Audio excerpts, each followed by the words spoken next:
구약 레위기 5장 1절로 13절까지의 말씀 보겠습니다.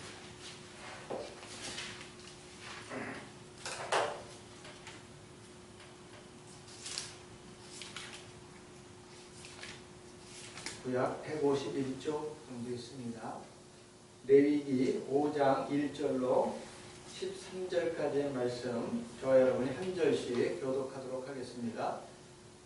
만일 누구든지 저주하는 소리를 듣고서도 증인이 되어 그가 본 것이나 알고 있는 것을 알리지 아니하면 그는 자기의 죄를 져야 할 것이요 그 허물이 그에게로 돌아갈 것이며 만일 누구든지 부정한 것을 듣고 부정한 들짐승의 사체나 부정한 가축의 사체나 부정한 곤충의 사체를 만졌으면 부주중이라고 할지라도 그 몸이 더러워져 썩어 있을 것이요 만일 부주 중에 어떤 사람의 부정에 닿았는데 그 사람의 부정이 어떠한 부정이든지 그것을 깨달았을 때에는 허물이 있을 것이요 만일 누구든지 입으로 맹세하여 악한 일든지 선한 일든지 하려고 함부로 말하면 그 사람이 함부로 말하여 맹세한 것이 무엇인지 그가 깨닫지 못하다가 그것을 깨닫게 되었을 때에는 그중 하나에 그에게 허물이 있을 것이니 이 중 하나의 허물이 있을 때에는 아무 일에 잘못하였노라 자복하고 그 잘못으로 말미암아 여호와께 속죄제를 드리되 양떼의 암컷 어린 양이나 염소를 끌어다가 속죄제를 드릴 것이요 제사장은 그의 허물을 위하여 속죄할지니라. 만일 그의 힘이 어린 양을 바치는 데 미치지 못하면 그가 지은 죄를 속죄하기 위하여 산비둘기 2마리나 쥐비둘기 새끼 2마리를 여호와께로 가져가되 하나는 속죄 제물을 삼고 하나는 번제물을 삼아 제사장에게로 가져갈 것이요 제사장은 그 속죄 제물로 먼저 드리되 그 머리를 목에서 비틀어 긋고 몸은 안쪽에 지면 그 속죄 제물의 피를 제단 곁에 뿌리고 그 남은 피는 제단 밑에 흘릴지니 이는 속죄제요 그 다음 것은 규례대로 번제를 드릴 것이니 제사장이 그의 잘못을 위하여 속죄한즉 그가 사함을 받으리라. 만일 그의 손이 산비둘기 2마리나 쥐비둘기 2마리에도 미치지 못하면 그의 범죄로 말미암아 고운 가루 10분의 1 에바를 예물로 가져다가 속죄 제물로 드리되 이는 속죄제인즉 그 위에 기름을 붓지 말며 유향을 놓지 말고 그것을 제사장에게로 가져갈 것이요 제사장 그것을 기념물로 한 흠을 가져다가 제단이 여호와의 현상제물에서 불사를 지니 이는 속죄제라. 제사장이 그가 이 중에서 하나를 범하여 얻은 허물을 위하여 속죄한즉 그가 사함을 받으리라. 그 나머지는 소제물같이 제사장에게 돌릴지니라. 아멘. 이 말씀을 통해서 빛비춤을 받고 또 은혜를 누릴 수 있는 그런 귀한 시간 될 수 있기를 바랍니다. 우리는 지난 몇 주간에 걸쳐서 이 레위기 말씀을 통해서 하나님께 드려지는 제물들에 대해 말씀을 나누고 있습니다. 그런데 이제 여기에 언급된 제물들은 무엇인가 우리에게 좀 무거운 느낌을 주는 것이 사실입니다. 지금 우리가 레위기 5장 1절로부터 13절까지의 말씀을 읽었지만은 그 앞에서도 보면은 제물을 골라서 머리에 안수하고 여호와 앞에서 그 제물을 잡아서 피를 이곳저곳에서 뿌리고 또 각을 떠서 번제단 위에서 불사르는 등 표현과 그런 내용이 있어서 어려운 것이 사실입니다. 그래서 예수를 믿는지 또 신앙생활하는 지 오래됐다고 하는 사람들도 이 부분의 말씀을 대할 때는 뭔가 그냥 좀 지겨움을 느낀다 그럴까요? 뭔가 이 말씀에 대해서 뭔가 친숙하지 않은 것을 우리가 그 말씀을 드릴 수가 있습니다. 그러나 이제 지금까지 몇 주간에 걸쳐서 살펴본 것처럼 이 제물들의 실제와 총체는 세상 죄를 지고 가는 하나님의 어린 양이신 예수 그리스도이시라고 하는 것입니다. 즉 모든 제물들의 실제로서 예수 그리스도는 하나님께 절대적인 삶을 사신 분으로서 하나님의 만족을 위한 우리의 번제물이 되신다라고 하는 겁니다. 이제 번제물은 희생제물로 드리는 것이 아니라 우리의 죄의 문제를 해결하기 위해 희생제물로 드리는 것이 아니라 하나님의 만족을 위한 예물로 드리는 것인데 어떻게 그것이 예물이 되느냐 하면은 사실 우리는 하나님 앞에 절대적인 삶을 살지 못합니다. 우리 자신을 한번 생각해 보십시오. 우리가 그 평상시에는 물론이고 오늘 같은 주일날에도 때로는 어떻게 하면 예배에 참석하지 않을까 하는 마음이 이렇게 떠오르는 때가 있어요. 그리고 예수를 믿는다고 하는 사람들 중에도 뭔가 주일에 일이 생기면 하나님 앞에 예배드리러 나기보다는 그 일을 핑계로 해서 예배에 빠지는 것들을 우리가 종종 볼 수 있지 않습니까? 저는 우리는 하나님 앞에 절대적인 삶을 살 수 없는 그러한 존재입니다. 그러나 우리가 복음서를 통해서 보는 것처럼 예수님은 하나님 앞에 절대적인 삶을 사셨어요. 그가 본질적으로 하나님과 동등됨을 취할 수 있는 그런 분이셨지만 자기를 낮춰서 사람의 모양으로 이 땅에 오셨고 십자가에 죽기까지 복종하셨던 것을 우리가 볼 수 있지 않습니까? 이처럼 예수님은 하나님 앞에 절대적인 삶을 사심으로써 하나님이 기뻐 받으시는 우리의 번제물이 되신다고 하는 것입니다. 그리고 이제 또 고운 가루로 상징된 그 고운 가루라고 하는 것은 인성 가운데 계신 예수님의 어떠함을 의미하는데 이처럼 고운 가루로 상징된 그 인성을 가진 분으로서 기름이라고 하는 즉 신성이 더해지고 부활의 아름다운 향기인 유화향이 더해짐으로써 하나님의 만족을 위할 뿐만 아니라 그 소재의 남은 부분은 우리의 믿는 이들의 만족을 위한 음식이 되시는 그런 분으로서 예수님은 또 하나님 앞에 드려졌다라고 하는 것입니다. 그러니까 하나님은 아무것도 잡수시지 않는 그런 분이 아니라 고운 가루로 상징된 인성 안에 계신 예수 그리스도의 삶을 그분의 먹을 것으로 취하신다라고 하는 것입니다. 그리고 그 먹을 것에 남은 것은 제사장들이 우리 믿는 이들에게 주심으로 말미암아 우리 또한 예수 그리스도를 우리의 음식으로 삼을 것을 말씀을 하고 계시는 거죠. 그래서 요한복음 6장에 보면은 나는 생명의 떡이니 하면서 나를 믿는 자는 그 영원히 굶주리지 아니하고 목마르지 아니하리라고 말씀하시는 것을 볼 수가 있습니다. 저는 예수님은 우리의 경배의 대상이 되실 뿐만 아니라 우리가 먹고 누릴 수 있는 그런 음식이라고 하는 것을 오늘 이 소재의 말씀을 통해서 우리는 볼 수가 있었습니다. 그리고 이처럼 우리가 번제로 예수 그리스도를 하나님 앞에 드리고 또 소제로 하나님 앞에 드림으로 말미암아 하나님이 만족하시고 우리가 만족하는 가운데 우리는 하나님과 화목하는 것을 이룰 수가 있는 것이죠. 그래서 우리는 예수 그리스도를 화목제로 하나님께 드리는 삶을 살게 되는 것입니다. 이처럼 제물들의 실제는 예수 그리스도이기 때문에 고리타분한 어떤 것이 아니라고 하는 것입니다. 지금 제물들은 하나님과 우리 사이에 있는 어떤 문제들을 해결하심으로 말미암아 우리가 하나님 앞에 나아가 하나님과 함께 기뻐하며 하나님을 즐거워하는 삶을 살게 하는 그러한 그 예수 그리스도라고 하는 것을 우리가 볼 수 있기를 간절히 바랍니다. 그런데 이제 그리고 이제 또한 우리는 이렇게 하나님 앞에 화목한 삶을 삶으로 말미암아 빛비춤을 받아서 우리 자신이 이제 죄인이라는 것을 깨닫게 됩니다. 그러니까 우리 스스로 있을 때는 우리에게 흠이 있든지 어떤 결점이 있는지 아니면 어떤 문제가 있는지 발견할 수가 없습니다. 그러나 빛이신 하나님이 우리와 함께 하심으로 말미암아 우리가 빛 가운데 드러날 때 우리의 어떤 더러운 부분, 추악한 부분이 우리가 스스로 알 수 있게끔 드러나게 되는 것이죠. 그래서 이제 그런 문제를 해결하기 위해서 우리는 예수 그리스도를 우리의 속죄제물로 삼게 되는 것입니다.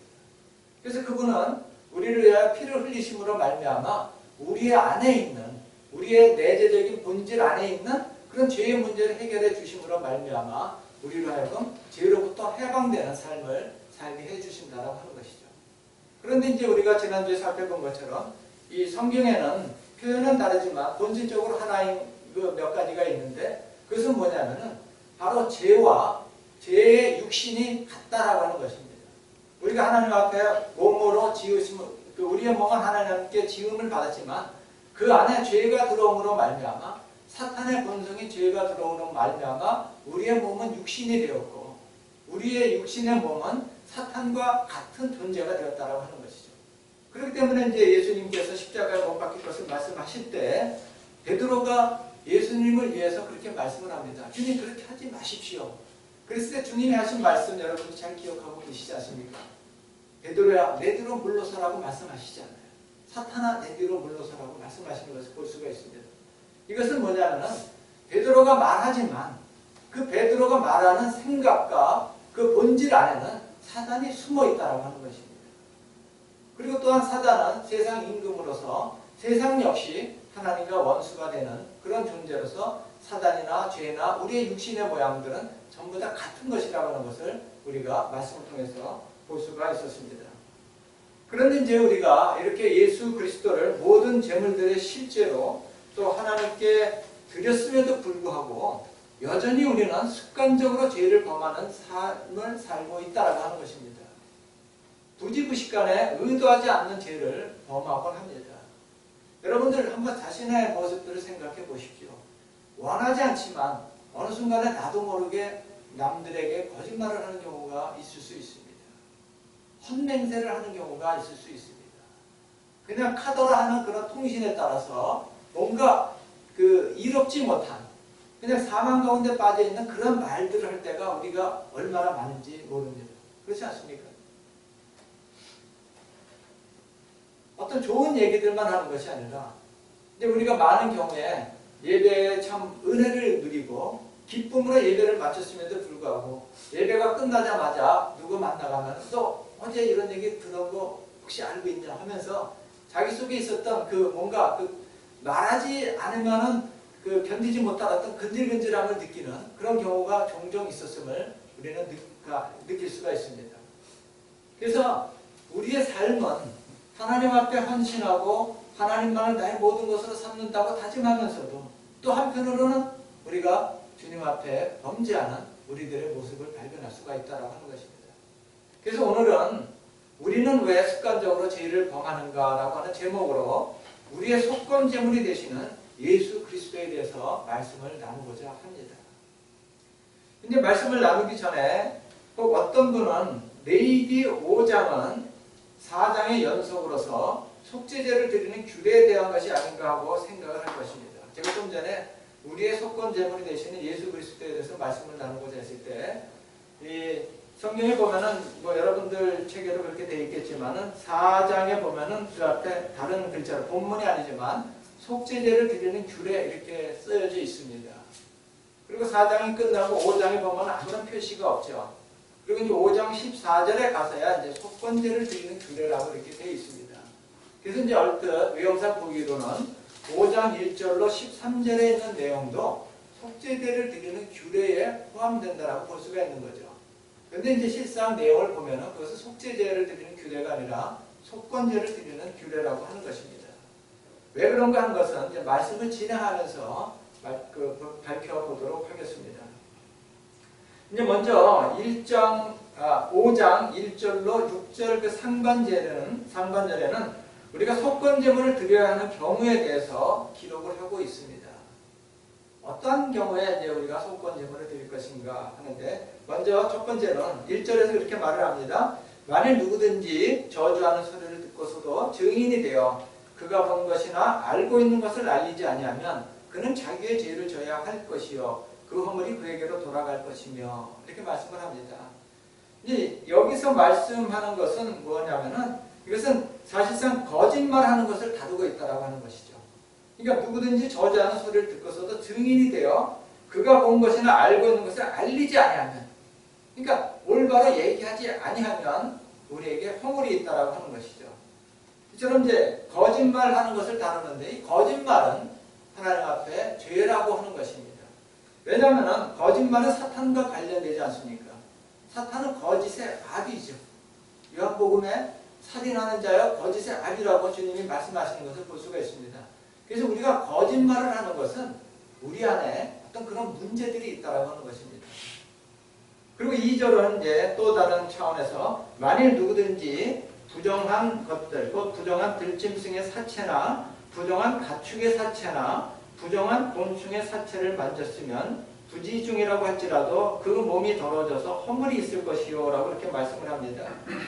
여기서 말하는 여기 짐승, 사나운 짐승이나 길들여진 짐승이나 혹은 그 곤충과 같은 것들은 여러 종류의 사람을 말합니다.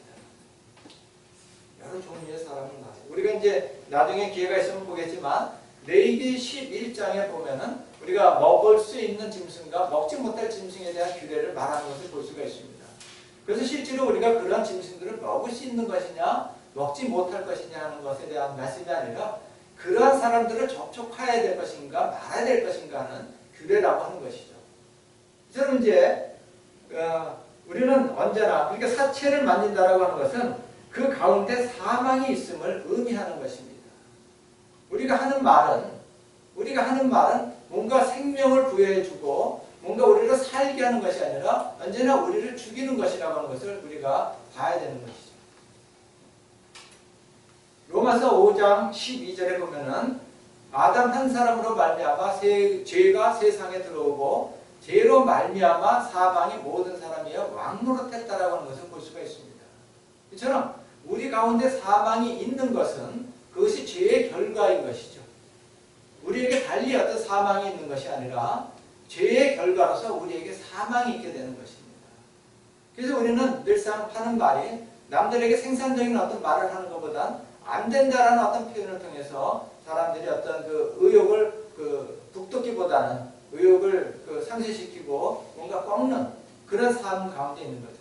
그래서 주님도 마태복음 15장에서 보면 그 떡 먹는 문제를 갖고 말씀하시면서 사람에게 들어가는 것이 더러운 것이 아니라 씻지 않은 손으로 떡을 먹는 것이 사람을 더럽게 하는 것이 아니라 사람의 마음 가운데서 나오는 것이 더럽게 한다라고 말씀을 하는 것을 볼 수가 있습니다. 이처럼 사나운 짐승이든 뭔가 거친 사람들이죠. 또 뭔가 가축과 같은 온순한 성격의 사람들이라고 할지라도 그 사람들에게서 나오는 것은 전부 다 사망이라고 하는 것입니다.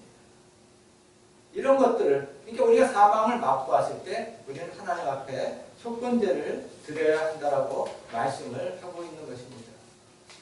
이 사망이 죄보다도 더 나쁜 것은 더 해로운 것은 뭐냐면은 죄는 여기 5장 10절에 이렇게 보는 것처럼 그 규례대로 번제를 드릴지니 제사장이 그의 잘못을 위하여 속지 않은즉 그가 사함을 받으리라.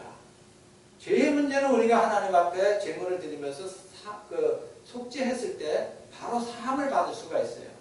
그러나 누구든지 주검을 맡은 자는 하루 종일 부정하고 진 밖에서 일주일을 머문 다음에 들어오라고 말씀하는 것을 우리가 성경의 다른 구절에서 발견할 수 있지 않습니까?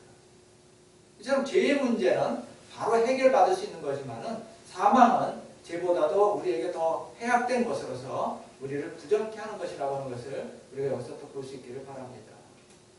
그리고 이제 3절은 이렇게 말씀을 합니다. 만일 부지 중에 어떤 사람의 부정에 닿았는데 그 사람의 부정이 어떠한 부정이든지 그것을 깨달았을 때에는 허물이 있을 것이요. 이렇게 말씀을 합니다. 여기서의 부정은 천연적인 사람의 그 생명의 부정함을 의미합니다. 그리고 이 천연적인 부정은 천연적인 애정의 문제를 포함해요. 우리가 어떤 사람을 보면 굉장히 인자한 사람이 있습니다. 또 어떤 사람은 남들에게 뭔가 굉장히 사랑스러운 사람이 있어요. 그러나 그 인자함과 사랑스러움이 그리스도로부터 말미암은 것이 아니라 자신의 천연적인 생명으로부터 말미암은 것이라고 하는 거예요. 그래서 그 인자함이나 사랑스러움이 다른 사람들에 의해서 받아들여지지 않으면 그것이 오히려 또 증오로 변하는 것을 우리가 종종 볼 수 있지 않습니까? 이런 것들이 어떤 문제입니다. 그리고 이제 우리가 복음서에 보면은 혈병 앓는 여인의 어떤 문제들이 있을 수 있지 않습니까? 그러니까 우리도 그 여인만 혈루병이 아니라 혈루병이 있는 부정한 여인이 아니라 우리조차도 여기 앉아있는 저나 여러분도 혈루병이 있는 그런 여인과 같은 존재라고 하는 것이죠. 천연적인 면에서 우리는 그 생명이라고 하는 구약에 보면은 생명이 피에 있다고 했는데 우리는 생명이 소실되어 가는 부정한 존재일 수밖에 없습니다.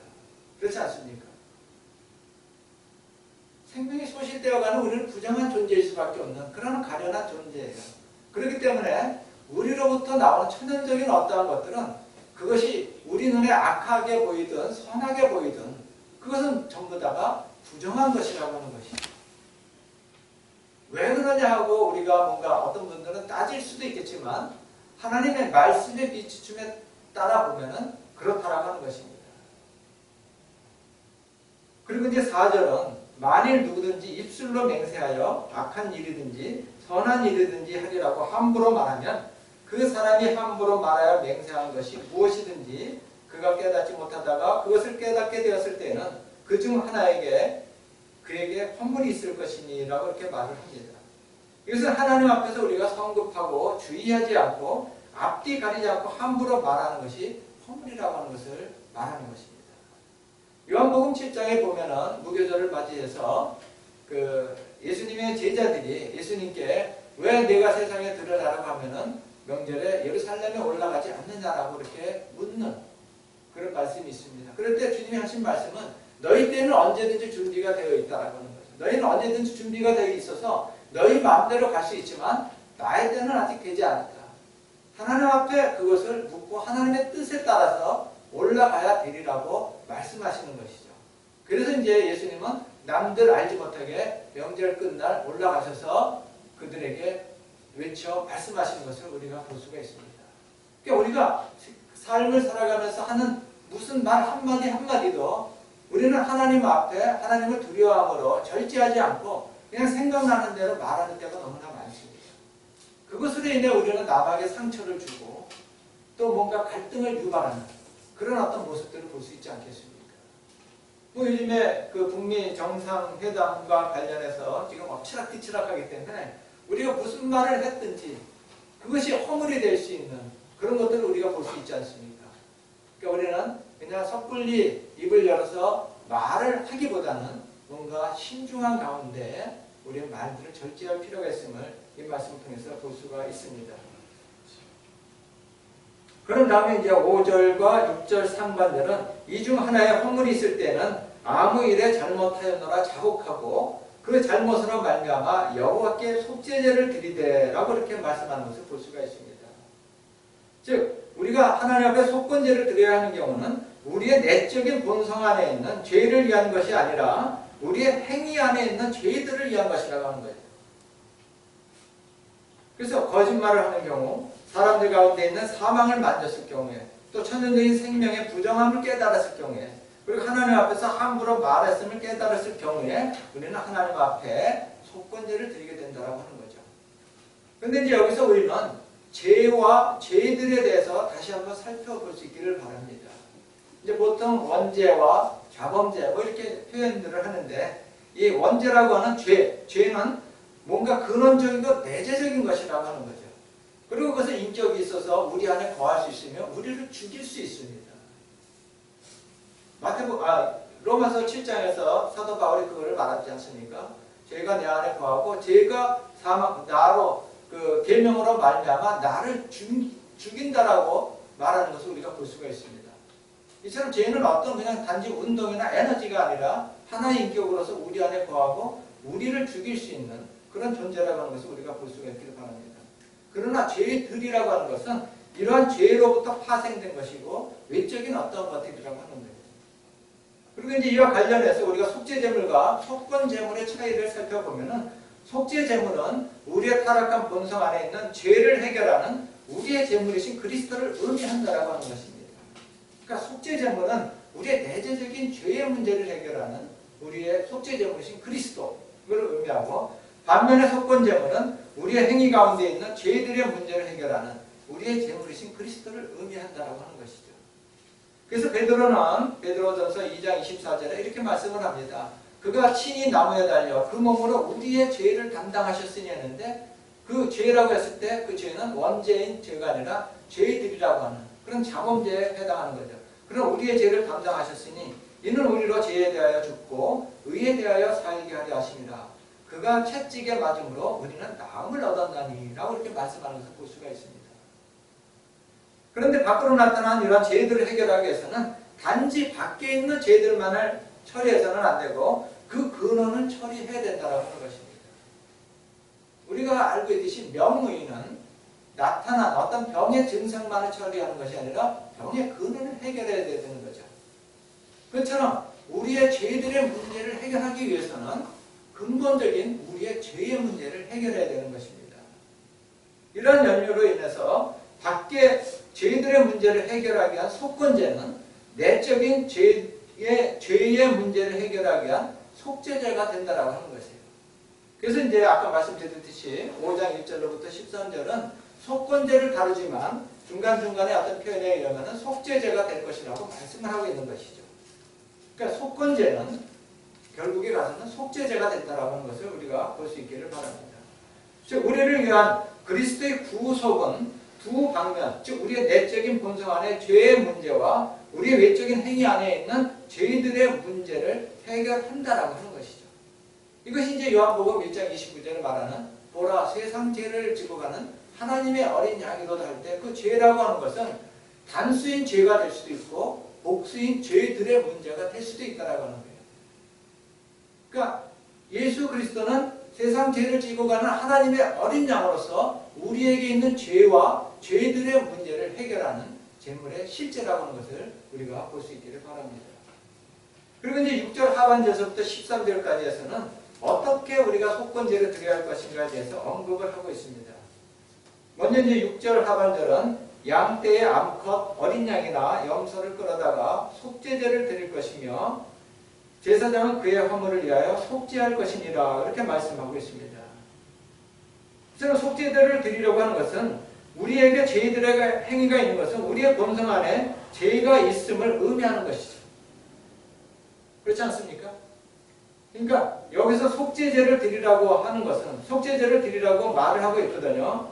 염소를 끌어다가 속죄제를 드릴 것이요 이렇게 말씀하고 있는데 이렇게 속죄제를 드리려고 하는 것은 우리의 죄들의 문제의 근원인 죄의 문제를 해결하기 위한 것이라고 하는 거죠. 그러니까 우리들에게 죄들의 행위, 범죄하는 어떤 행위가 있다라고 하는 것은 우리의 내적인 본질 안에 죄가 거하고 있다라고 하는 것을 여기서 보여주는 것입니다. 그래서 죄들의 문제를 해결하기 위해서는 근본적인 죄의 문제를 해결하기 위한 속죄제를 드려야 한다고 말씀을 하고 있는 것이죠. 즉 우리의 죄의 육신 안에 죄가 있기 때문에 우리가 죄를 범하게 된다는 것을 여기서 볼 수 있기를 바랍니다. 그래서 이제 밖에 있는 죄들의 문제를 해결하기 위해서 내적인 죄의 문제를 해결하는 속죄제를 드리라고 말씀을 하고 있는 것이죠. 그리고 이제 7절로부터 10절까지에서는 두 번째 속건제물에 대해서 언급하고 있는데 만일 그의 힘이 어린 양을 바치는 데 미치지 못하면 그가 지은 죄를 속죄하기 위하여 산비둘기 2마리나 집비둘기 새끼 2마리를 여호와께로 가져가되 하나는 속죄제물로 삼고 하나는 번제물로 삼아 제사장에로 가져갈 것이요 라고 이렇게 말씀하고 있는 것을 볼 수가 있습니다. 이렇게 하나는 속죄제물을 삼고 하나는 번제물을 삼아서 제사장에게 가져갈 때 제사장은 그 속죄제물을 먼저 드리고 그 머리를 목에서 비틀어 끊고 몸은 아주 쪼개지 말며 그 속죄제물의 피를 제단 곁에 뿌리고 그 남은 피는 제단 밑에 흘릴지니 이는 속죄제요 하고 이렇게 말씀합니다. 그런 다음에 그 다음 것은 규례대로 번제를 드릴지니 제사장이 그의 잘못을 위하여 속죄한 즉 그가 사함을 받으리라고 말씀을 합니다. 여기서 우리는 앞에 양을 속건제로 드렸을 때 속죄제로 드린 것들을 통해서 볼 수 있는 것처럼 이렇게 산비둘기 2마리나 집비둘기 2마리를 하나는 속죄제물로 드리고 하나는 번제물로 드리는 것을 통해서 우리가 범죄하는 그 근원은 뭐냐면은 우리에게 죄의 본성이 있을 뿐만 아니라 우리가 하나님 앞에 절대적이지 못함을 볼 수가 있는 것이에요. 무슨 말씀인지 알겠습니까? 우리에게 죄의 육신의 문제가 있고 그리고 우리가 하나님 앞에 절대적이지 못하기 때문에 우리는 습관적으로 죄들을 범하고 있다고 하는 거예요. 내가 죄를 범하지 않으려고 아무리 애를 써도 부지부식간에 죄를 범할 수밖에 없는데 그것은 우리 안에 죄의 문제, 죄의 육신이 있을 뿐만 아니라 우리가 하나님 앞에 절대적인 삶을 살지 못하기 때문에 하나님께 범죄할 수밖에 없는 그런 존재라고 하는 것이죠. 그렇기 때문에 한 마리는 속죄제물로 한 마리는 번제로 드리라고 말씀을 하고 있는 것입니다. 그리고 이제 11절과 12절을 보면은 마지막 세 번째 속건제물에 대해서 말씀을 하고 있습니다.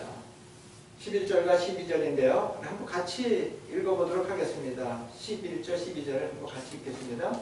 만일 그의 손이 산비둘기 2마리나 집비둘기 2마리에도 미치지 못하면 그의 범죄로 말미암아 고운 가루 10분의 1 배발을 예물로 가져다가 속죄 제물로 드리되 이는 속죄제인즉 그 위에 기름을 붓지 말며 유향을 넣지 말고 그것을 제사장에로 가져갈 것이요 제사장은 그것을 기념물로 한 움큼을 가져다가 제단 위 여호와의 화제물 위에서 불살를지니 이는 속죄제라.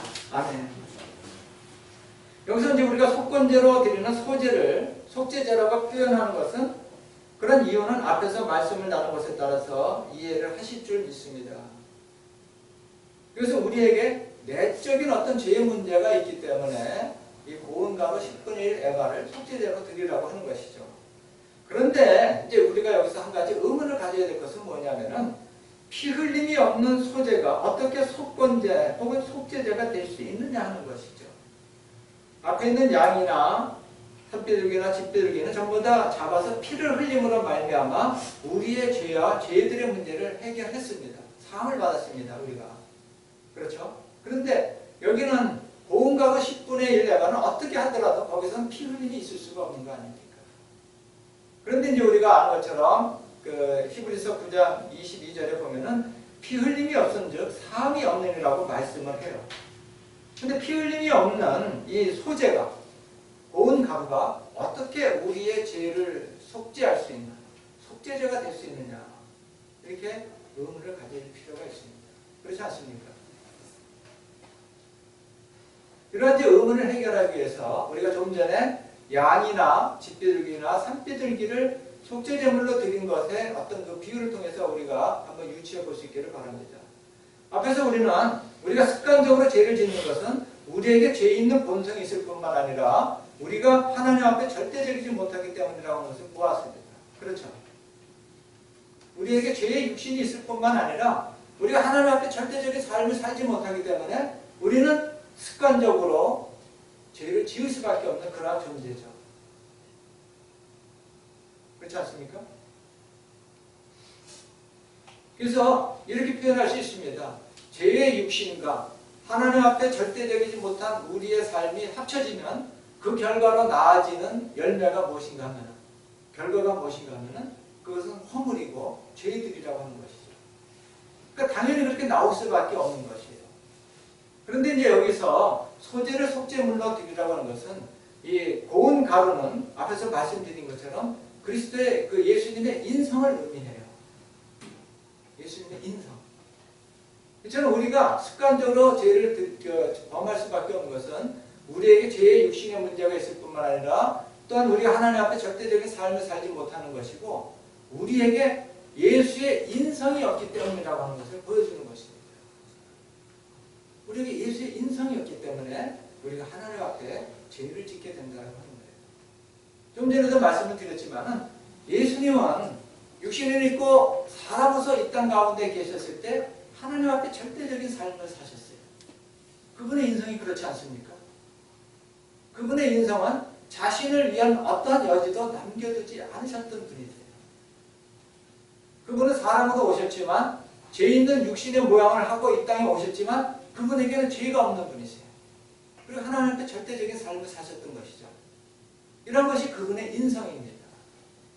그런데 그분의 인성이 우리에게는 10분의 1 에바만큼도 없기 때문에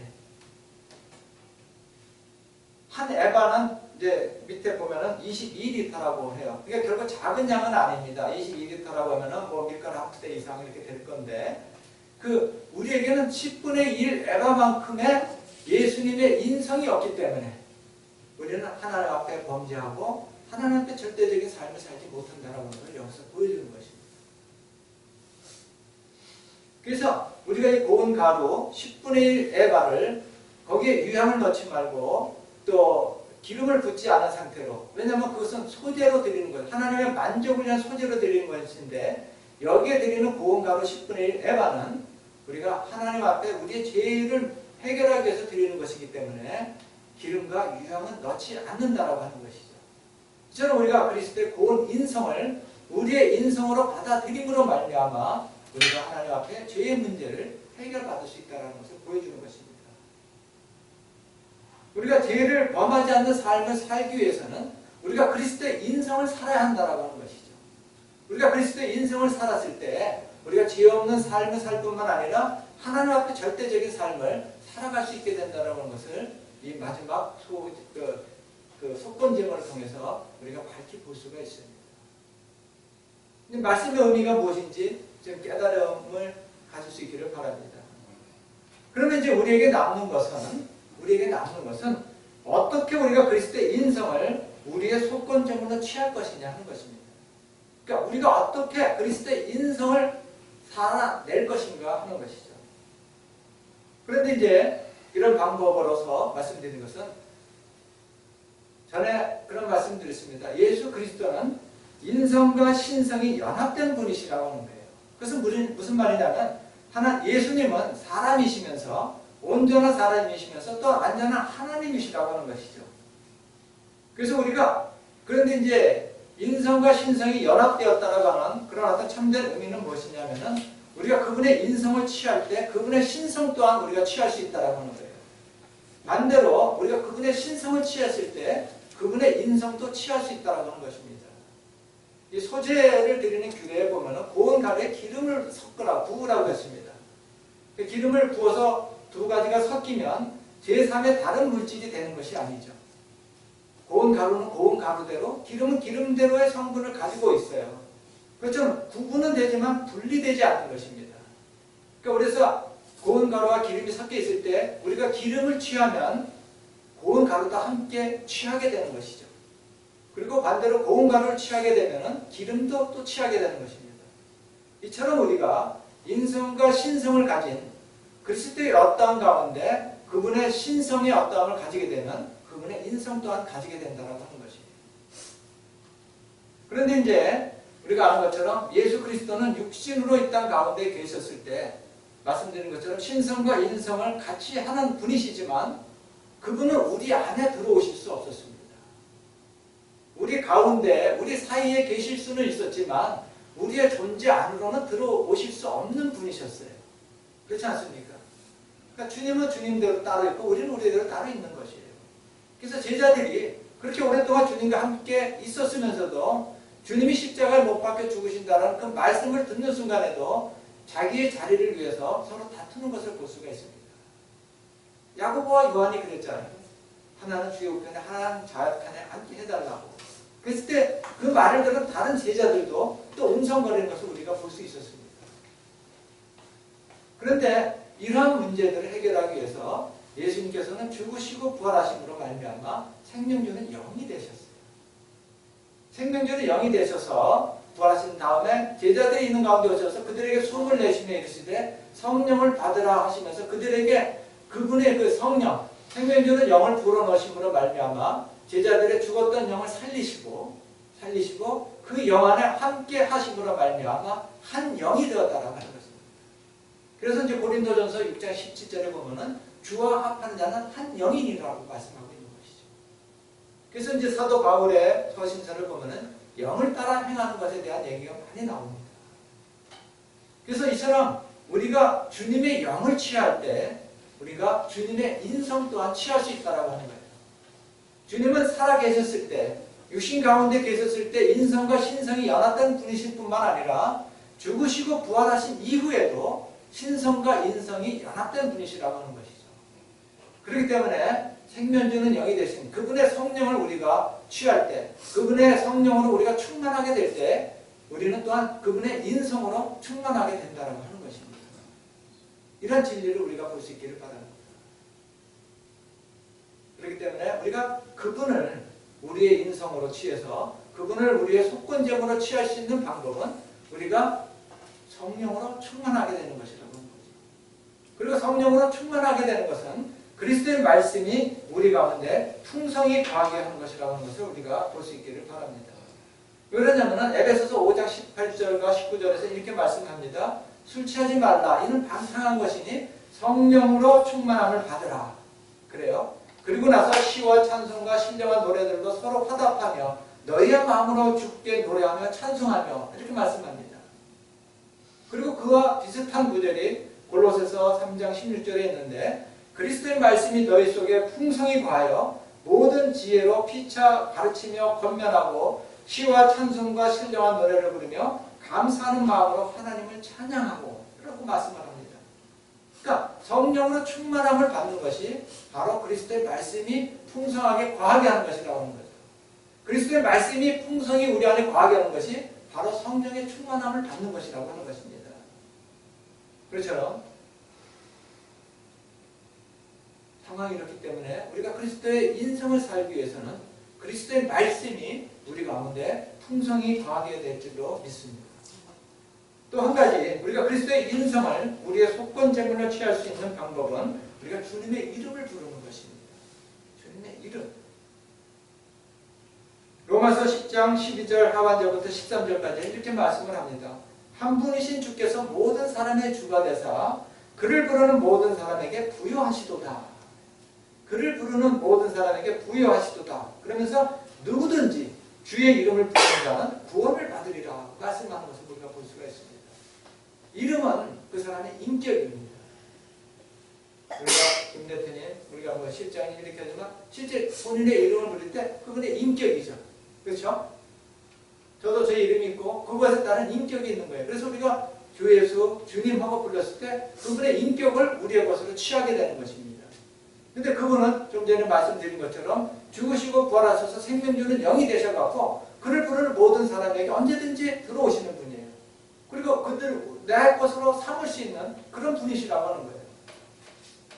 우리가 공기를 아무리 많이 들여 마신다고 해도 그것이 우리에게 해가 되는 거 아니지 않습니까? 마시면 마실수록 그것은 우리의 것이 되는 거죠. 우리의 호흡이 되고 우리의 생명이 되는 것처럼 우리가 주님의 이름을 부를 때 그것은 우리의 생명이 되고 우리의 소재가 된다는 것을 우리가 분명히 볼 수 있기를 바랍니다. 이처럼 우리가 주님의 이름을 부르게 될 때 우리는 주님의 인격과 같은 그분의 인성의 삶을 살게 된다는 것을 볼 수 있기를 바랍니다. 그런데 여기서 말하는 그런 구원이라고 하는 것은 그런 영원한 예수를 믿지 않아서 영원한 멸망에 빠지는 그런 구원이 아니라 그분의 인격을 살게 되므로 우리가 부지부식간에 범하는 죄로부터 구원을 받는다라고 하는 것이죠. 우리는 예수를 믿음으로 말미암아 한 번 믿음으로 말미암아 단번에 우리는 영원한 불못에 빠지는 그런 형벌로부터는 면함을 받았어요. 그것은 확신하죠, 여러분. 그래서 나는 죽어도 천국에 갈 것이라고 말하지 않습니까? 그러나 그런 구원을 받았음에도 불구하고 우리의 삶 가운데는 거짓이나 한맹세하거나 함부로 말하는 것들이 있어요. 이러한 것들로부터도 우리가 구원을 받아야 된다는 거예요. 건짐을 받아야 되는데 그것이 바로 우리가 주의 이름을 부르고 그리스도의 말씀이 우리 가운데 풍성히 거하게 하는 것이라고 하는 것을 오늘 이 말씀이 우리에게 보여주는 것입니다. 이제 지금까지 살펴본 바에 의하면은 우리의 죄들을 위하여 속건제물로 드리는 고운가고 10분의 1 에바는 비록 작은 것입니다. 그러나 그것은 결코 작지 않음을 볼 수가 있죠. 그렇지 않습니까? 그것이 시발점이 되는 것입니다. 우리에게 10분의 1 에바만큼이나 그리스도의 인성이 있을 때 우리는 죄 없는 삶을 살게 될 뿐만 아니라 하나님 앞에 절대적인 삶을 살 수 있게 된다고 하는 것이죠. 우리가 그것을 볼 수 있기를 바랍니다. 그냥 송아지를 드리고 뭔가 큰 예물을 드리고 뭔가 교회 건축을 위해서 우리가 뭔가 큰 재물을 내놓는다고 해서 하나님 앞에 합당한 삶을 사는 것이 아니라 뭐 그것을 하지 말라는 의미는 아닙니다. 그러나 그런 것이 아니라 우리 마음 가운데 그리스도의 말씀이 풍성히 거하고 우리가 주님의 이름을 부름으로 말미암아 주님의 인성의 그런 삶을 사는 것이 하나님 앞에 더욱더 값지다라고 하는 것을 우리가 오늘 이 말씀을 통해서 분명히 볼 수 있기를 바랍니다. 그리고 우리의 상태가 어떠하든 간에 남들은 11조로 정말 한 달에 1,000만 원, 1억 원을 드리는데 나는 왜 10만 원도 드리지 못하나? 이런 것으로 인해 우리가 주눅 들지 말고 이 말씀을 따라서 우리가 그리스도의 인성을 우리의 인성으로 취한 그런 삶을 살아감으로 우리의 모든 죄들로부터 해방함을 받는 우리들의 삶이 될 수 있기를 바랍니다. 그런 삶이 우리의 모두의 삶이 되기를 소망하면서 하나님 앞에 기도하겠습니다.